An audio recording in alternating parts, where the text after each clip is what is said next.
So there were a couple of things we wanted to do. I wanted to warm up the barn. It's too cool. So I'm looking for a semi-clean spot. Right. It's just a light glaze. It's not as warm as I want. It's too dirty.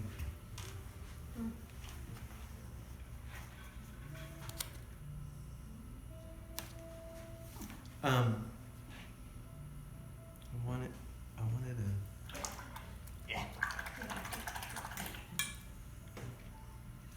I need it to be, there we go.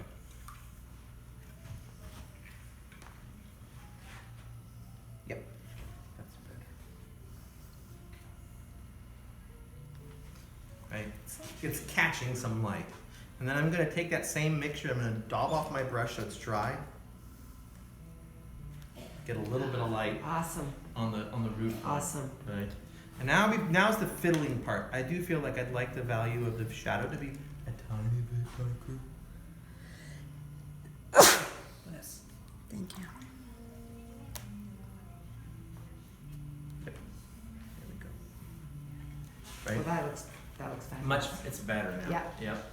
And it's gonna lighten. Everything lightens. Yeah. Right. So we do want these little grass seeds up in the mountains. So I'm gonna grab the orange, and I'm gonna do my seeds first, and then I'll connect to them, right? So as you can see, it's a paler value, right? That's straight from the palette, right? Yeah, it is. It could have been from the tube. Oh, and then you're gonna do. I'm gonna do this because I want a couple of them to. I want to get it to soften up if we can, right? I need to get this daub. Now I can use the belly of the brush, right?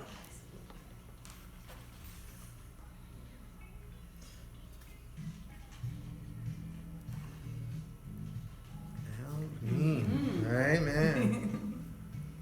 What kind of painting demo is this? Rock and paint and Exactly. So now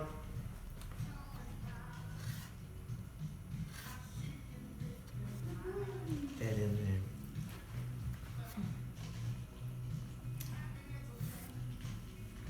Green.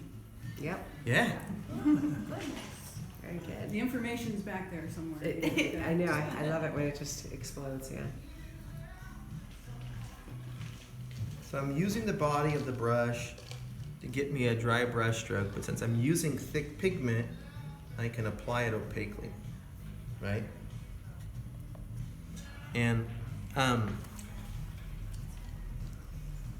as you can see, remember when we were talking at the beginning, for those who were here for the no-tan, I was like, well, these grasses are gonna be darker than what's behind them, but their seed head will be brighter than what's behind them, and thus we use this paint opaquely right at the end. And my goal, this is not part of the photo, it just was too separate. I wanted to connect the shapes, right? So I bring them in So cool. just a little.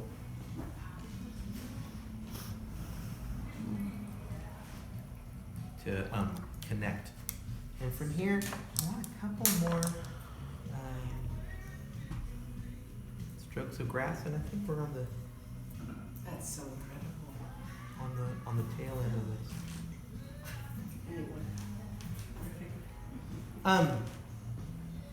So I know some of you are here because you've been my student, and I sent out the email. For folks who haven't been my student but might like to be a student eventually, you should sign up for the blog. The blog is where I'll advertise everything. Eventually I'll have a new page on the blog and I'll advertise the classes, and I'll be hosting them in Vallejo, so they're pretty local. Is this the blog on here, Stephen? Yes, Seamless Expression. Seamless Expression. That's the name of my website, and if you go to the blog, there's a little box you can put your email in it, and you'll get an alert whenever I spread magic through the world. You do spread magic. You So, It's very, very well. It is a good blog. So- Learn a lot. I'm just adding little strokes. Black, yeah. Yeah, I wanted to connect it exactly. More depth. No, just more depth. Yep. Yes. And just wanted a little something. I love that you use your fingernail. Yeah, you could smudge things Forget with the manicure. right. Forget the. So, and this is good. And I would say this painting is done. You wouldn't bring this a line from these Oh, I seats? totally would do a whole variety of other things if I had you another would. hour. Okay, you would. Right. But I also think, like, the mind knows, There you go. right? The brain fills in the. They do fill in a lot of things. Right? So, Fabulous. but it's worth saying, so when we were at the beginning, I took the photo. It's probably a four-step process. I did my no-tan. And the point of the no-tan was to separate my light values and my dark values. That's over there on the sketchboard. The no-tan. And so that's the black-white simplification, right? And then when I did my little sketch on the paper, very rudimentary, it's really just there to separate the dark values from the light values on the paper. Do you do that always before painting? The sketch? The no-tan? No, but I do it more and more now than I used to. It's been as instructive to me as a sketch would be, because it helps me understand the choices I'm gonna have to make when I paint the subject. It makes me understand that better. I did the initial wash, which was the sky and everything behind the mountains and the field, and then wet into wet was the clouds and all that. That was one step. It was all in one go. And then I did the hills, and I painted the house negatively, and I painted the posts and the beginning of the grass. And I let that dry. That was all one step, and all painted wet into wet. It's as if the mountains were one painting, just a little baby painting. And then in the end goes in the little bits and pieces that I want to paint dry, or I want to paint them opaquely, so I need it to be dry so I can control my edges. Would you add more detail to your trees there? At No. this point? I wouldn't. No. Sometimes I might go in and I might add a little bit of detail on the horizon because I want maybe some darker value, Okay. right? On the horizon. Now you can see I'm using the belly of the brush again, Okay. so I can capture the texture of the paper. But to me, the trees are the way that they are. They're in the background. The painting isn't about those trees, right? So I don't want to give them too much importance and too much weight by overpainting the trees, right? Really, it's about this barn and these really interesting grasses rising up and crossing over the horizon line. So, but it's almost always the same, probably 90% of the paintings I do, it's the same, 4 steps or so. And then some of them are more sophisticated, and so a step might be like, oh, I need to make a glaze for this field to make it richer in color. I have to do that before I do the grasses. And so either I paint it again, and then I paint the field richer in color, or I do a glaze on top of that field before I paint the fence posts and the grasses, right? So it's like, but that's still the same step. I can't do the grasses until the field is complete.